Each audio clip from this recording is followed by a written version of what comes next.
Hey there, and welcome.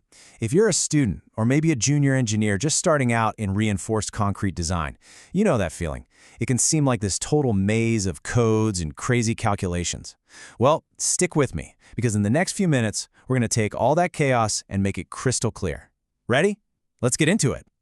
Ever open up a textbook and just see this? This is a formula for calculating crack width, and yeah, it's pretty intense. It's stuff like this that can make you feel like you're in way over your head before you've even started. Intimidating, right? And if you're nodding along right now, don't sweat it. That is a completely normal reaction. But I promise you, hiding underneath all this complexity is a set of really simple logical ideas. We're going to break them down one by one and build your confidence right from the ground up. So where do we even begin? Well, like with any good structure, we have to start with a solid foundation. Before we even think about touching formulas for beams or columns, we've got to get a handle on the core philosophies that guide every single decision we make in RCC Design. You know, there are really two main schools of thought here. The older one is the working stress method, or WSM. It's super conservative and keeps all the material stresses really low. But the modern way, the one we all use today, is the limit state method, or LSM. It's just smarter. It's more realistic because it actually considers what the concrete and steel can ultimately handle, making sure the building is safe right up to the very edge of collapse. And that's what we're going to focus on. Now, here's the cool part about the limit state method, how it deals with, well, the unknown. We use something called partial safety factors. Think of it like a buffer. We beef up the loads we expect to see, and at the same time, we dial down the strength we assume our materials have. And notice this, concrete gets a higher safety factor than steel. Why? Well, because steel was made in a factory to precise specs. Concrete? It's mixed on site and it can be a little unpredictable, so we give it a bigger buffer. Makes sense, right? Seriously, if you walk away with just one number burned into your brain today, let it be this one, 1.5. This is the factor we slap onto our expected loads. What that really means is we are always designing everything to handle a load that's 50% higher than we think it'll ever see. That, right there, is the heart of designing for safety. Okay, foundation is poured. We get the philosophy. Now, let's see how this stuff actually works in the real world. We're going to start with the parts of the building that do all the heavy lifting, the beams and the slabs. All right, so beams. These are the workhorses of the structure. They're the main horizontal pieces, and their whole job is to fight against bending forces, what we call flexure, and to carry the loads from the floor over to the columns. Now, listen up, because this is probably the single most important concept in all of beam design. We always, and I mean always, design beams to be under-reinforced. That means we intentionally use less steel than the absolute maximum we could. Why on earth would we do that? For safety. It guarantees that if a beam is ever seriously overloaded, the steel inside will start to stretch and yield first. That gives you huge, visible warning cracks. It's a slow, ductile failure. The alternative is the concrete suddenly exploding in a brittle failure, and that's the nightmare scenario we have to avoid at all costs.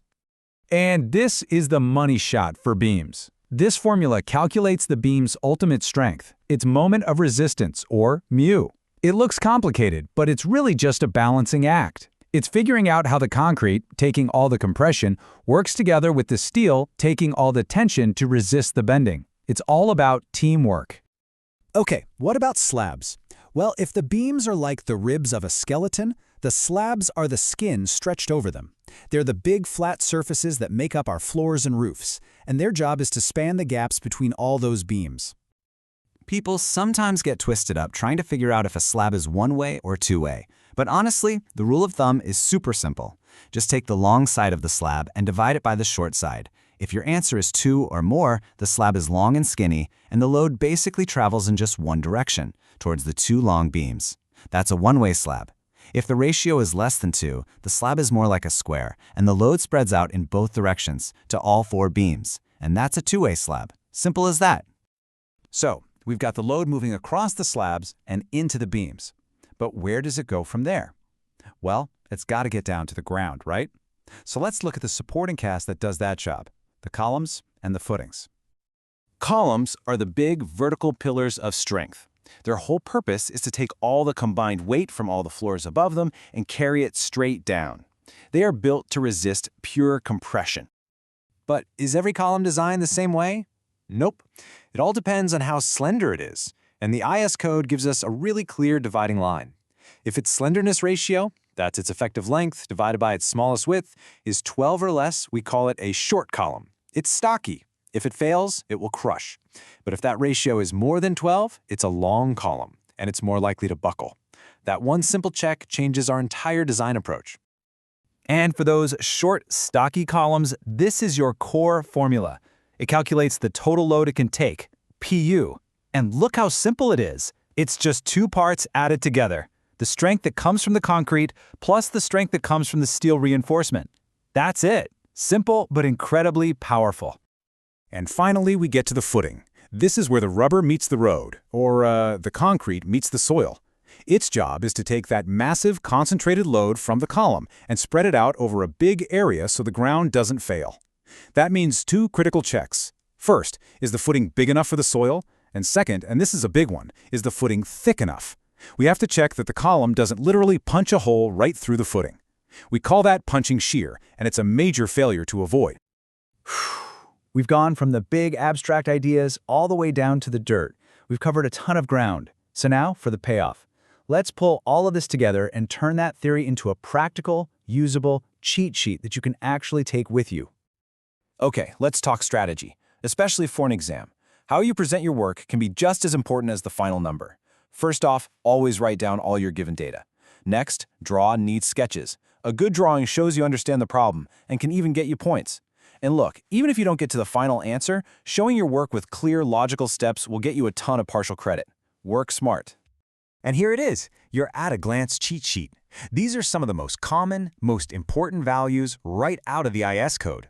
Things like the minimum clear cover you need to protect your steel from rust, and the maximum amount of steel you're allowed to cram into a beam or column. Honestly, just memorizing this little table is pure gold for any exam or even for your first day on the job. You know, we started this whole thing by looking at that ridiculously complex formula for cracks. And now, here we are, with a clear plan and a solid grasp of the core principles. And that really is the journey of engineering, isn't it? It's all about taking something that seems chaotic and breaking it down into clear, manageable, solvable steps.